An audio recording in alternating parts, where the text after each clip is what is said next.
Bonjour à tous et à toutes, ici Savage Beast pour un Retex. Et oui, ça faisait longtemps, mais je crois que c'est important parce que ça va vous apporter un plus en cas de certains problèmes.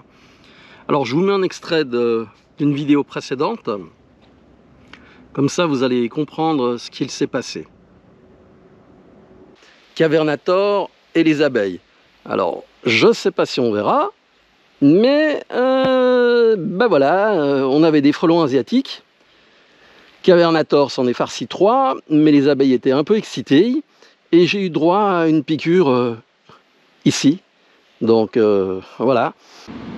Suite à la piqûre d'abeille et que notre ami Cavernator a aussi eu, mais lui au niveau de la joue, moi c'était au niveau du nerf dans le cou, j'ai encore la marque. Eh bien, il a suggéré d'utiliser l'aspivenin. L'aspivenin est un instrument que l'on trouve sur internet, dans certaines pharmacies. Il est sujet à polémique. Ce que je peux en dire, c'est que pour moi, avec une piqûre d'abeille, ça n'a pas fonctionné. À l'époque, il y a quelques années, j'avais une piqûre de guêpe aussi, et ça n'avait pas fonctionné non plus. Mais c'est mon cas. Personnellement, ça ne va pas faire partie des outils que je vais prendre avec moi, parce que le principe de succion, qui est relativement fort, va aussi forcer toutes les membranes des cellules qui sont aspirées à rejeter du liquide, etc. Et ça peut parfaitement mélanger et éventuellement empirer la situation.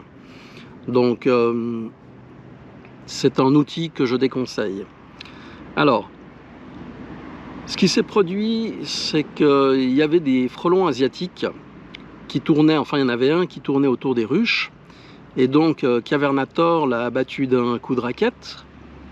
Il y en a un deuxième qui est venu, la même chose, 3, 4, et en fait là les abeilles ont commencé à devenir extrêmement nerveuses. Et nous on s'est trouvé donc dans la zone. Le premier qui a été piqué, ça a été moi. C'est-à-dire qu'une abeille m'a survolé et puis m'a foncé dessus. Elle a tapé au niveau de l'œil, je l'ai dégagé. Et après, elle est retournée, mais au niveau du nerf. Ils ne visent pas, hein, c'est où ils voient une zone, ils vont, ils piquent. Donc, résultat, ça a commencé à démanger, à gonfler. Et puis, on n'a pas pu faire grand-chose. L'aspivenin, mais qui n'a rien fait. Et j'ai laissé passer sans toucher, sans rien faire. Pour notre ami Cavernator, lui, c'était au niveau de la joue, il a fait la même chose avec l'aspivenin. Ça lui fait un gros point rouge. Il semblerait que chez lui, ça ait marché, pas chez moi. Alors, le lendemain, je devais rentrer en Espagne. Vous voyez, je suis à nouveau dans mon coin habituel, mais là, on n'a plus le bruit des cigales ni des grillons. Et pourtant, on n'est qu'à mi-septembre, même pas. On est dans le premier tiers du mois de septembre. Il fait encore chaud, il fait encore bon, mais les animaux se sont tus. Ces insectes ne sont plus là. Et donc, j'ai fait de la route jusqu'à La Jonquera, en Espagne. Et là, ça démangeait vraiment beaucoup. J'ai vu un groupe de policiers qui étaient en train de prendre un verre, un café.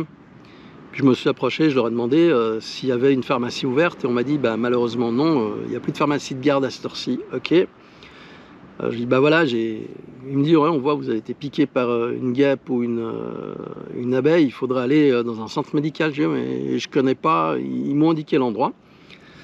Et donc, je me suis rendu dans une permanence médicale où j'étais tout de suite pris en charge. 2 doctoresses, très sympas. Alors, elle voulait me faire une pique avec en antihistaminique. Puis j'ai dit, bon, écoutez, par rapport au gonflement, etc., il n'y a pas vraiment besoin. Mais ça serait bien d'avoir un antihistaminique par voie orale. Ouais, on n'a pas exactement ça, mais on a de la prednisone. Alors voilà, la prednisone, c'est des grosses pastilles comme ça. C'est dur à avaler, c'est extrêmement amer. On m'en a donné 2 fois 30 mg, une fois lorsque je suis arrivé, que j'ai pris, et puis l'autre à prendre le soir à la maison. Et entre-temps, quand j'arrivais, eh bien, je devais prendre des antihistaminiques. Alors, il y en a de deux types.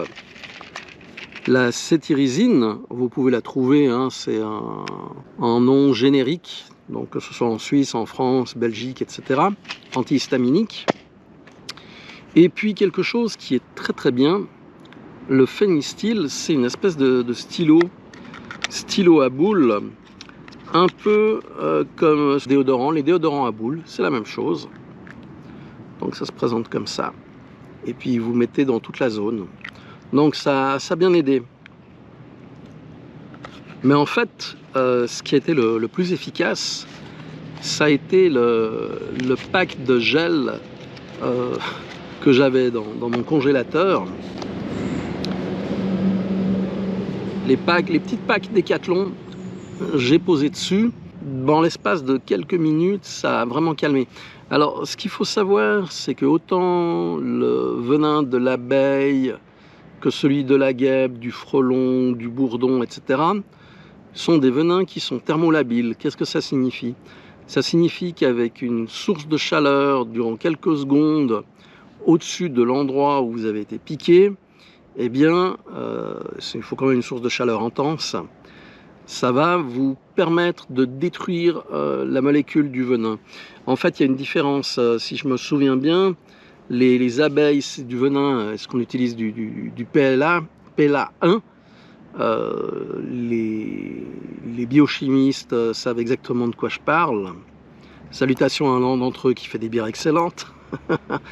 Et puis les guêpes ont du venin de type PLA2. Alors en fait, on réagit en général soit à l'un, soit à l'autre. Et dans certains cas, on peut réagir aux deux, mais bon, ça serait aller beaucoup plus loin dans les explications, puis je ne vais pas y rentrer. Ce que je recommande, c'est d'avoir un EpiPen, Amapen ou Jext. Ce sont des piqûres déjà dosées, ce sont des stylos en fait, puis vous tapez au niveau de la jambe, au niveau du muscle, pour injecter une quantité d'épinéphrine, donc adrénaline, etc., de manière à éviter un choc anaphylactique. Donc vous voyez, si la personne commence à gonfler vraiment, eh bien ça sera pas assez. Donc si vous allez en vadrouille, que vous êtes loin de tout, c'est intéressant d'avoir ce type de stylo. Alors il est toujours recommandé d'en avoir deux, parce que si vous faites une première injection, il faut attendre environ 10 minutes pour voir si l'effet se fait, que la personne commence à dégonfler, à pouvoir respirer à peu près normalement. Donc il y a des signes, hein. Il y a le fait que vous commenciez à gonfler, à avoir des difficultés de respiration, des difficultés de déglutition, vous commencez à devenir rouge, à avoir les mains qui peuvent gonfler, etc. Il y a une réaction en choc anaphylactique. Et donc, il faut utiliser ce type de seringue. Cela peut se produire aussi si vous êtes allergique à certains types de nourriture, comme les cacahuètes, je crois les oignons, l'ail. Enfin, il y a diverses familles, on n'est pas allergique à tout, mais c'est intéressant de le savoir et de connaître quelles sont les solutions rapides. Alors, si vous êtes loin de tout, bah, vous n'aurez pas le choix, hein. Il faudra vous injecter l'EpiPen et puis espérer que ça ira avec une seule dose. Avec 2 doses, c'est en théorie le maximum qu'on peut donner en tant que personne non formée au niveau médical, non professionnel. Mais c'est déjà une bonne option, ça va ralentir, ça va permettre de contacter les secours ou de se déplacer jusqu'à une zone où ils peuvent venir. Donc ça, c'est un point à connaître.